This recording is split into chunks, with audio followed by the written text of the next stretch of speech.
The ambulance siren wailed, slicing through the San Francisco fog like a blade. But Luke's heart thundered louder.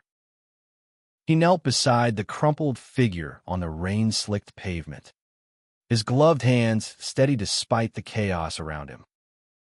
This was no ordinary call. Something about the man's face, half hidden by blood and shadow, felt like a ghost from a life Luke had buried long ago. Luke Harper, 28, had seen his share of tragedy as a paramedic. Car crashes, overdoses, bar fights gone wrong. He'd faced them all with a calm that bordered on mechanical. But tonight, as he pressed gauze against the stranger's wound, his fingers trembled. The man's eyes fluttered open, brown and impossibly familiar, locking onto Luke's with a gaze that burned through years of carefully built walls. "Stay still," Luke said, his voice firm but laced with something softer, something he couldn't name. The man's lips parted, whispering a single word, "Luke." How did he know his name? Luke's pulse spiked, his mind racing back to a summer in rural Georgia, a place he'd fled at 18. A place where he'd left behind a boy named Elias, the only person who'd ever seen him, really seen him, before Luke learned to hide who he was. But Elias was gone, lost to time and distance. This couldn't be him. Could it? The scene around them was chaos, flashing lights, shouting cops, a crowd of onlookers pressing against the barricades. A hit and run, they said. The victim, Elias Monroe, according to his ID, had been crossing Market Street when a black SUV tore through the intersection, leaving him broken on the asphalt. Luke's partner, Jenna, was barking orders, prepping the stretcher, but Luke was frozen, his hands still on Elias's chest, feeling the faint rise and fall of his breath. "You're going to be okay," Luke said, more to himself than to Elias. But the weight of those eyes, the weight of that whispered name, told him nothing would be okay after tonight. They loaded Elias into the ambulance, the doors slamming shut with a finality that made Luke's stomach lurch. He climbed in beside him, checking vitals, adjusting the oxygen mask, every movement automatic, but his mind a storm. Elias's hand twitched, reaching for Luke's, and for a moment, their fingers brushed. It was electric, a jolt that sent Luke back to stolen nights under Georgia stars, where two boys had dared to dream of a world that wouldn't judge them. He pulled his hand back, heart pounding. He wasn't that boy anymore. He'd built a life here, steady job, small apartment, a carefully curated solitude. No one knew about Georgia. No one knew about him. The hospital was a blur of white coats and beeping monitors. Elias was whisked away to surgery, leaving Luke in the sterile waiting room, his uniform stained with blood that wasn't his.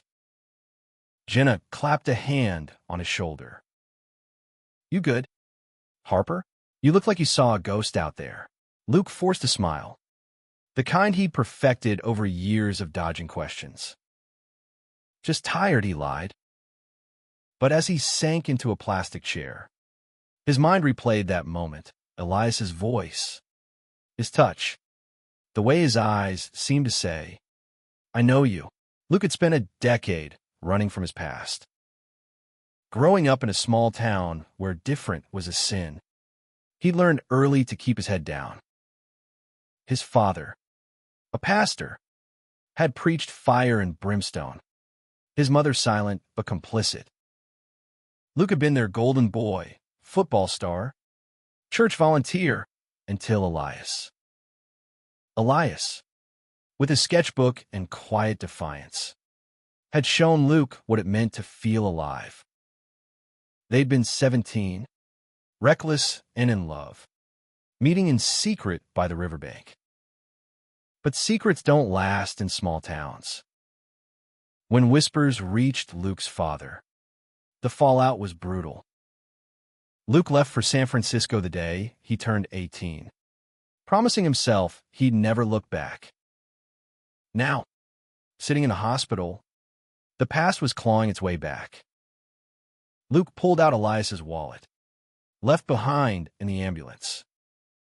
A photo slipped out, a younger Elias, laughing, his arm around another man. Luke's breath caught. Was Elias happy now? Had he moved on? The thought stung more than it should.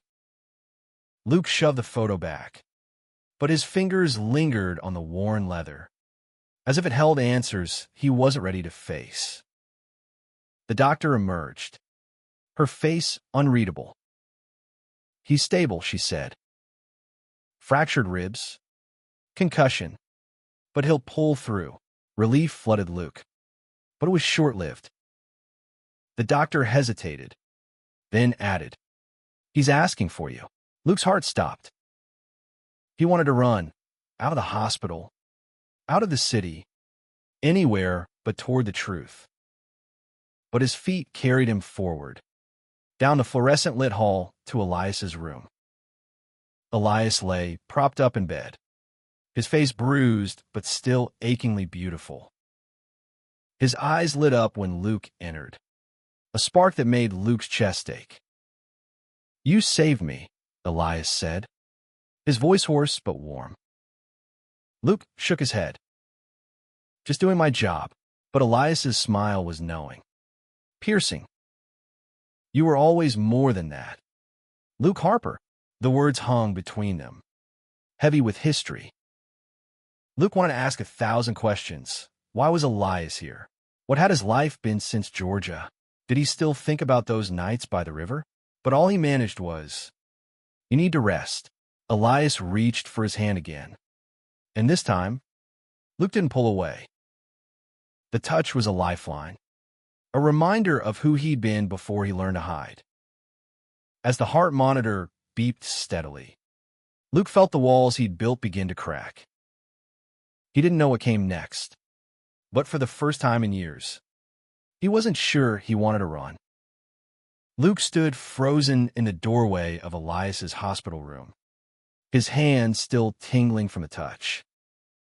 The air felt thick, charged with a past he'd tried to bury under years of discipline and denial.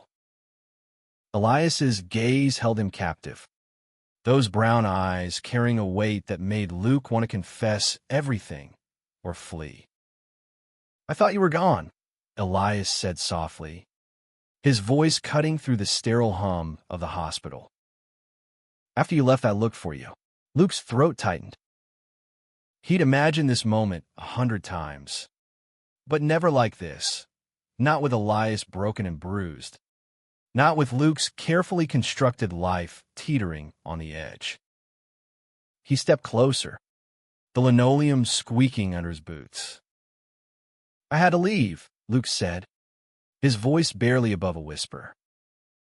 "You know why?" Elias's lips twitched, a ghost of a smile.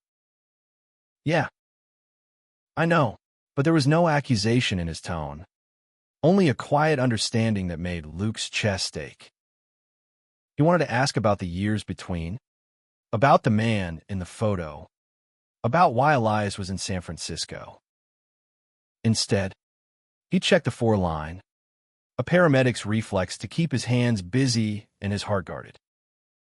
The hospital room was small, the walls a faded blue that did nothing to soften the clinical chill. Outside, the city buzzed with life, cable cars clanging, tourists laughing, but in here, time seemed to slow. Elias shifted, wincing as he adjusted his position. "You're still the same," he said, his eyes tracing Luke's face. Hiding behind that hero complex, Luke bristled, but the words hit too close to home. He'd spent years saving strangers, throwing himself into the chaos of emergencies to avoid facing his own. "I'm not hiding," Luke said, but the lie tasted bitter. Elias raised an eyebrow, and for a moment, they were 17 again, arguing by the river over who'd stolen whose heart first. The memory was so vivid it hurt. Elias's laughter, the way his fingers had felt in Luke's hair, the reckless hope of a future they couldn't have. Luke turned away, pretending to check the chart at the foot of the bed. "You need to focus on getting better," he said. His voice clipped. Elias didn't push, but his silence was louder than words. Luke felt it pressing against him, demanding answers he wasn't ready to give. He'd built a life here, one where no one asked about his past or noticed the way he avoided dating, avoided connection.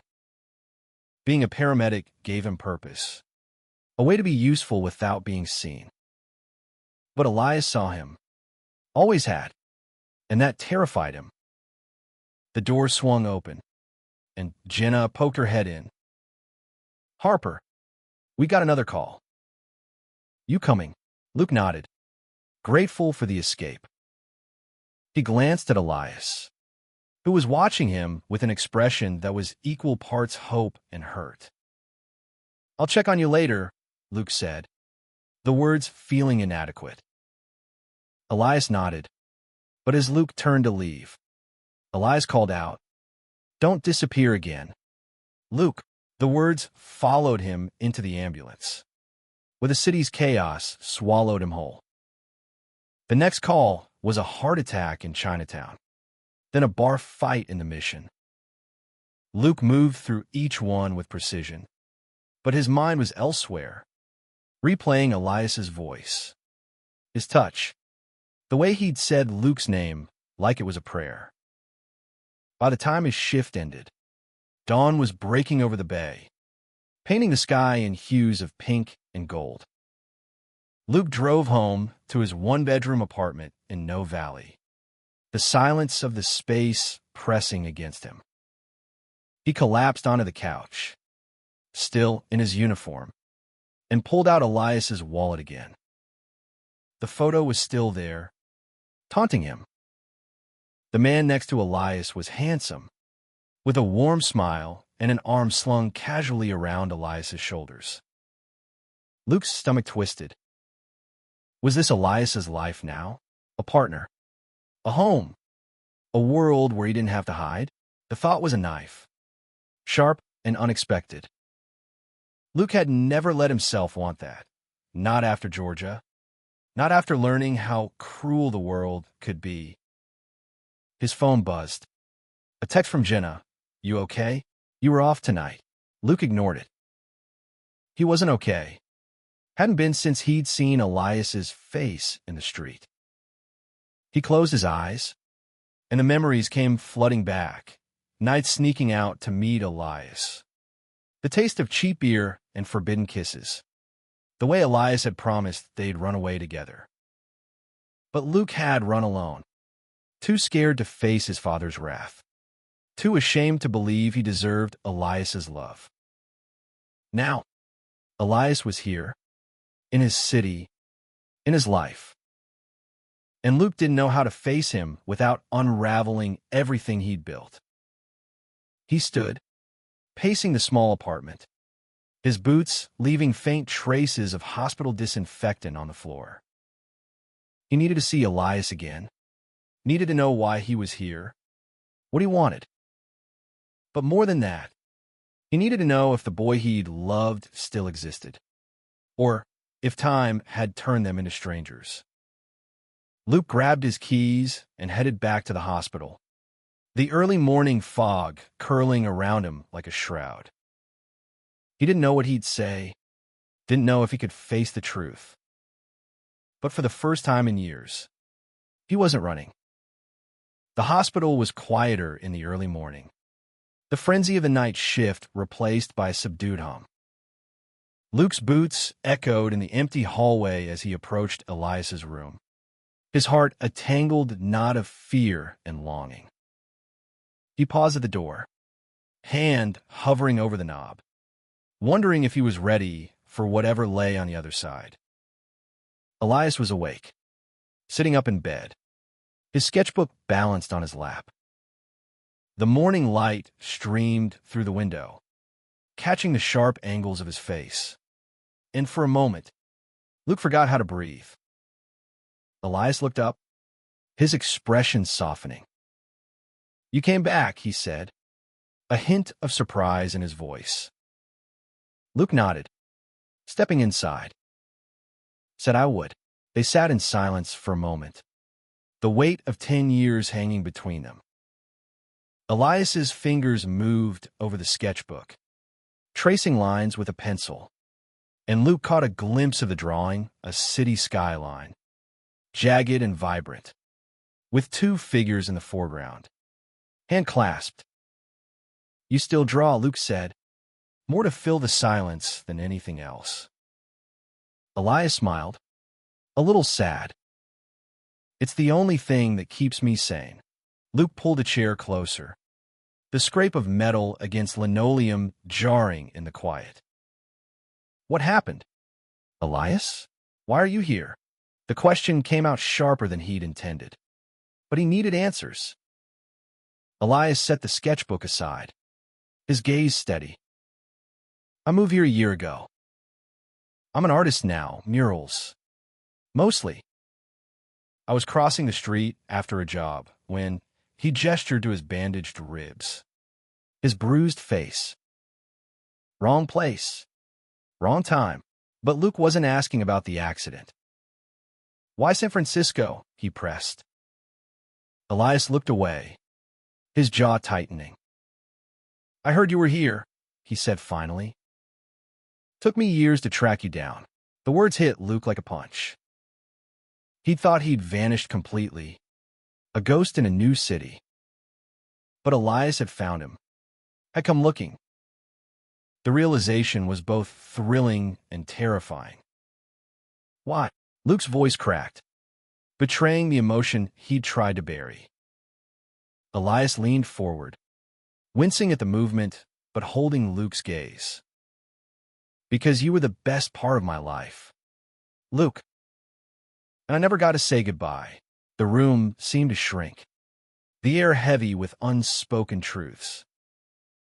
Luke wanted to argue, to say he'd moved on, but the lie wouldn't come. Instead, he asked, "The guy in the photo, who is he?" Elias's expression faltered, a flicker of pain crossing his face. "That's Caleb," he said. "Was. He died 2 years ago. Cancer." Luke's heart sank, guilt mixing with relief. He hated himself for feeling the latter, but it was there, raw and undeniable. "I'm sorry," he said, and meant it. Elias nodded, his eyes distant. "He was good to me. Helped me figure out who I was after everything." The word everything carried the weight of their shared past. Georgia, the river, the nights they'd spent dreaming of a world where they could be together. Luke wanted to ask more, but the words caught in his throat. Instead, he reached for Elias's hand, a tentative gesture that felt like stepping off a cliff. Elias's fingers closed around his, warm and steady, and for a moment, the world felt right again. But the moment was fleeting. The door opened, and a nurse bustled in, checking Elias's chart with brisk efficiency. Luke pulled his hand back, the spell broken. The nurse glanced between them, her expression neutral, but her eyes curious. "Visiting hours are almost over," she said, and Luke nodded, standing. "I'll come back," he promised. And this time, he meant it. Outside, the city was waking up, the fog burning off to reveal a crisp autumn day. Luke walked to his favorite coffee shop in the Castro, the neighborhood alive with rainbow flags and the hum of community. He ordered a black coffee, his mind still in that hospital room. Elias's return had cracked something open in him, something he'd locked away years ago. He'd spent so long hiding, not just from his past, but from himself. Being a paramedic was safe. It gave him a role, a purpose, but also kept him at arm's length from everyone. His phone buzzed again, another text from Jenna. "You sure you're okay? Talk to me." "Harper." Luke sighed, typing a quick, "I'm fine," before pocketing the phone. He wasn't fine, not even close. Elias's reappearance had stirred up questions he'd avoided for years. Who was he? Really? Could he be the man he'd once dreamed of being? Or had fear won out as he sipped his coffee, watching couples stroll hand in hand down the street? Luke felt a spark of something he hadn't felt in years: hope. But hope was dangerous. It made you want things, made you vulnerable. And Luke had learned long ago that vulnerability could break you. Still, he couldn't shake the image of Elias's hand in his, the way it had felt like coming home. He finished his coffee and headed back to the hospital, determined to face whatever came next, even if it meant confronting the secret he'd been hiding his whole life. Luke's next shift was a blur of sirens and emergencies. But Elias's face lingered in his mind, a constant pull against the chaos. He worked mechanically, stitching wounds and calming panicked patients. But his thoughts kept drifting to the hospital room, to the way Elias's eyes had held his, full of questions and promises. By the time he clocked out, exhaustion weighed on him. But he couldn't go home, not yet. He found Elias in the hospital courtyard, sitting in a wheelchair under a sprawling oak tree. The afternoon sun cast dappled shadows across his face, softening the bruises but not the intensity of his gaze. "You look like hell," Elias said, a teasing lilt in his voice. Luke chuckled, running a hand through his disheveled hair. Long night. He sat on the bench beside Elias, the air cool and fragrant with eucalyptus. They talked, at first tentatively, about small things: the city, Elias's murals, Luke's grueling shifts. But the conversation soon turned to Georgia, to the summer that had changed everything.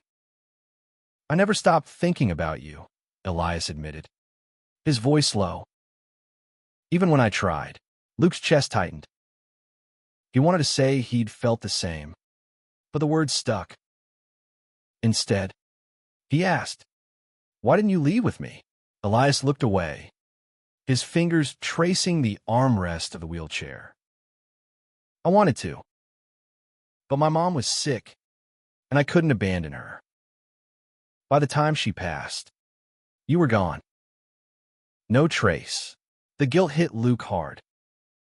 He'd left without a word, too scared to look back. "I thought you'd be better off," he said finally. "Without me." Elias's laugh was bitter. "Better off? Luke, you were my world." The words hung between them, raw and unfiltered. Luke wanted to reach for him, to bridge the gap of years and pain. But fear held him back. He'd spent so long convincing himself he didn't deserve this, didn't deserve Elias, didn't deserve love. The courtyard was quiet, the only sound the rustle of leaves and distant traffic. Elias reached for Luke's hand, his touch gentle but firm. "I'm not that kid anymore," he said. "But neither are you. We get to decide who we are now." Luke's throat burned. He wanted to believe it, wanted to believe they could rewrite their story. But the weight of his secret, the truth he'd never spoken aloud, not even to himself, pressed down on him. He'd known he was gay since he was 15, but saying it out loud had always felt like a betrayal. Of his family, his faith, the life he'd been raised to live. Even in San Francisco, where pride flags flew on every corner, he'd kept it buried, dating women briefly to keep up appearances, never letting anyone close. Elias had been the exception, the one person who'd seen through the facade. And now he was here, asking Luke to be brave again. "I don't know how," Luke admitted, his voice barely audible. Elias squeezed his hand. "You don't have to know. Just don't run this time." The simplicity of it broke something in Luke.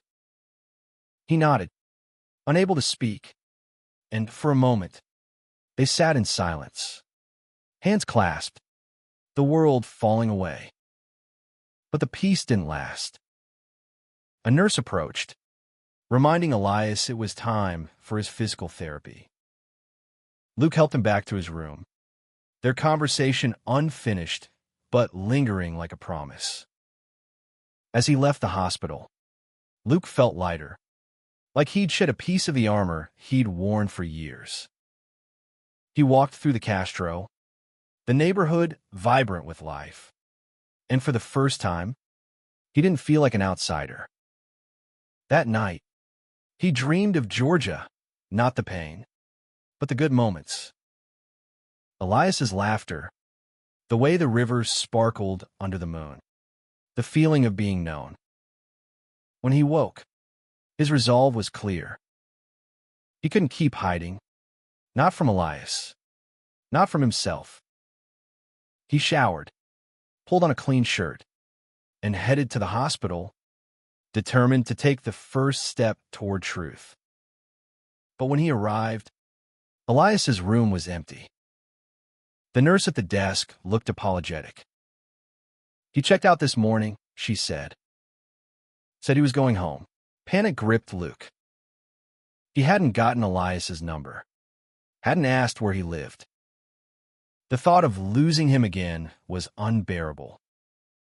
He grabbed his phone, searching for Elias online, hoping for a clue. A website for local artists popped up, featuring Elias's murals, vibrant, soulful works that seemed to pulse with life. There was an address listed, a studio in the Mission. Luke didn't hesitate. He jumped in his car, the city blurring past as he drove. He didn't know what he'd say when he found Elias, but he knew he couldn't let him go, not again. The Mission was alive with color, murals splashed across every wall, music spilling from open windows, the scent of tacos and fresh paint mingling in the air.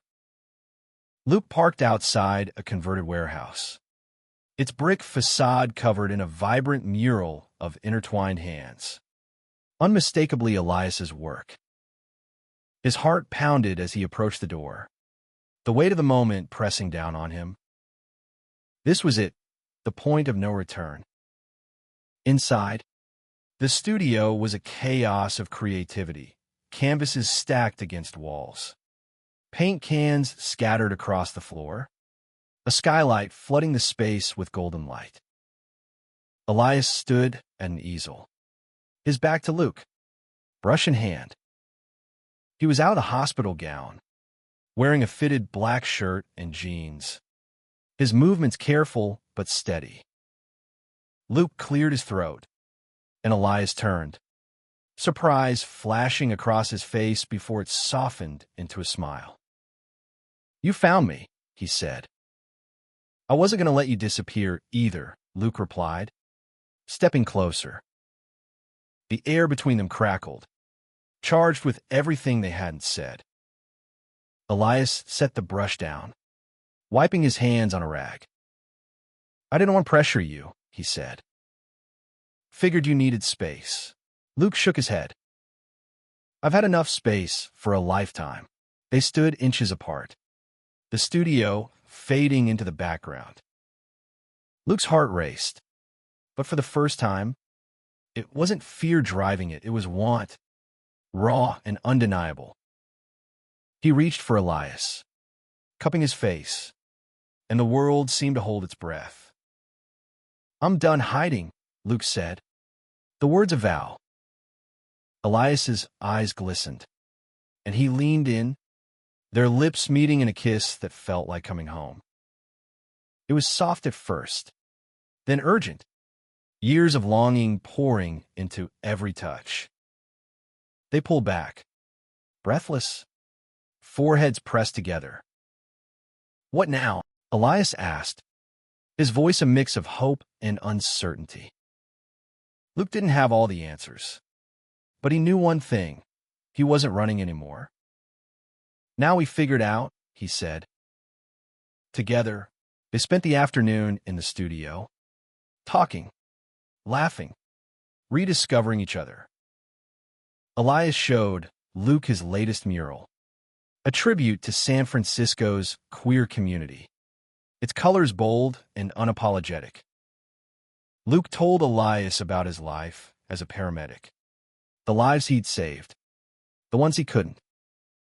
They spoke of Caleb, of the grief that had shaped Elias, and of Luke's years of solitude, each story a brick in the bridge they were building. But the past wasn't done with them. That evening, as they walked to a nearby cafe, Luke's phone buzzed. It was a voicemail from his father. Luke hadn't spoken to him in years, not since the night he'd left Georgia. He hesitated, then played the message. "Luke," his father's voice was gruff, strained. "Your mother's sick. She's asking for you." The words were a gut punch. Luke's first instinct was to delete the message, to keep running. But Elias's hand found his, grounding him. "You don't have to decide now," Elias said. "But whatever you choose, I'm here." Luke nodded, his mind a storm of emotions. Going back to Georgia meant facing his father, his past, the boy he'd been. But staying meant living half a life, always looking over his shoulder. He squeezed Elias's hand, drawing strength from the contact. They sat in the cafe, sharing a plate of fries, the conversation lighter but no less meaningful. Elias talked about his dreams, murals across the country, maybe a gallery show. Luke found himself opening up about his own buried hopes, a life where he could be himself, where he could love without fear. For the first time, those dreams didn't feel impossible. As night fell, they walked back to Elias's studio, the city lights twinkling like stars. Luke felt the weight of his secret lifting, replaced by a fragile but growing courage. He didn't know what the future held, but with Elias beside him, he was ready to face it, whatever it took. Luke stood at the edge of Elias's studio, watching him paint under the glow of a single lamp. The brush moved with purpose, each stroke a piece of Elias's soul on the canvas. Luke had spent the last week here, their days blending into nights of laughter, confessions, and quiet moments that felt like healing. But the voicemail from his father lingered like a shadow, a reminder that some wounds were still raw. He decided to go back to Georgia, not for his father, but for his mother and for himself. Elias had offered to come, but Luke knew this was something he had to face alone. "I'll be here when you get back," Elias had said, his voice steady but his eyes betraying a flicker of fear. Luke had kissed him then, a promise sealed in the warmth of their embrace. The flight to Georgia was a blur, the landscape below a patchwork of memories. When Luke arrived at his childhood home, the air was thick with the scent of pine and regret. His father greeted him at the door, older now, his face etched with lines Luke didn't recognize. "She's in the back room," he said, his voice gruff but lacking its old fire. Luke nodded, stepping past him. His mother was frail, her eyes bright despite the illness stealing her strength. "My boy," she whispered, reaching for him.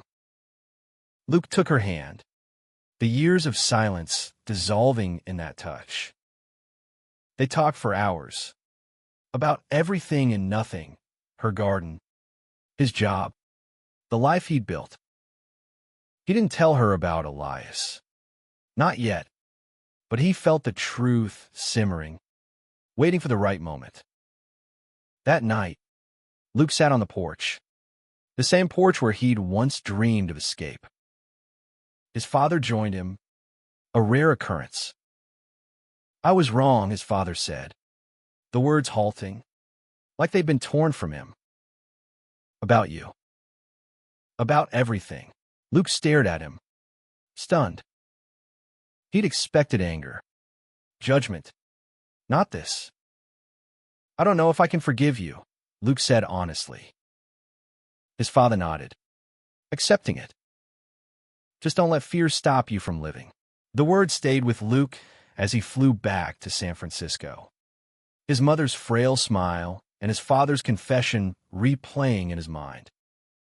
When he landed, Elias was waiting at the airport, his smile brighter than the California sun. They didn't speak, just held each other, the world falling away. Months later, Luke stood beside Elias at a gallery opening. Elias's mural's the centerpiece of the show. The room buzzed with admiration, but Luke's eyes were on Elias, on the man who'd given him the courage to be himself. He'd come out to Jenna, to his colleagues, to the world, each step of victory over the fear that had once defined him. It wasn't easy. There were still days when doubt crept in, but Elias's hand in his was a reminder that he wasn't alone. One evening, as they sat in the park where they'd reconnected, Luke pulled Elias close. "I love you," he said, the words no longer a secret, but a truth he wore proudly. Elias smiled, kissing him softly. "Took you long enough." The paramedic who'd once told a broken man to stay still had finally stopped running. His touch, once a shield, had revealed the secret he'd hidden his whole life. He was enough, just as he was. And in Elias's arms, under the San Francisco stars, Luke knew he'd found his home.